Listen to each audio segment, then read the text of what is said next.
There's something massive out there, 10-20 times Earth's mass, orbiting in darkness. It's never been photographed, but its gravitational fingerprints are everywhere. Planet 9, the hypothetical massive planet beyond Neptune that astronomers Mike Brown and Konstantin Batygin proposed in 2016 based on orbital anomalies.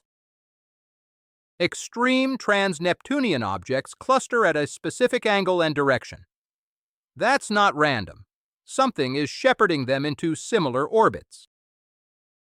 That angle? 18 degrees. The same signature we see in impact craters across the solar system.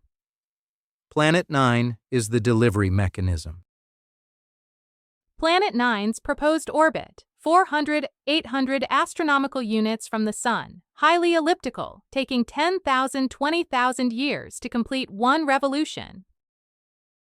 When it swings through its perihelion, closest approach to the Sun, its gravity disrupts the Oort Cloud and Kuiper belt, sending icy bodies inward. Those icy bodies become the comet swarm. Some pass through harmlessly, others hit planets. The ones that hit us 12,500 years ago, those came from Planet 9's last passage. The Oort Cloud contains trillions of icy bodies, loosely bound to the Sun at distances up to 100,000 AU. Planet 9 stirs this reservoir like a spoon in cosmic soup. When Planet 9 last passed through, its gravity kicked objects out of stable orbits. Some fell sunward, others got ejected from the solar system entirely. The ones that fell inward became the nitrogen ice comet swarm, Antarctic core, Mars' Hellas basin, Pluto's Sputnik Planitia, all fragments from the same delivery. The 18-degree inclination is the key signature. Planet 9's orbit is inclined 18 degrees to the ecliptic. Objects it perturbs inherit that inclination. Look at trans-Neptunian object orbits. Sedna, 2012 VP113, 2015 TG387, all have similar inclinations and perihelion alignments. That's Planet 9's calling card.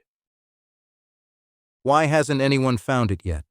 Because it's so far away and dark. At 600 AU, even a Neptune-sized planet reflects minimal sunlight.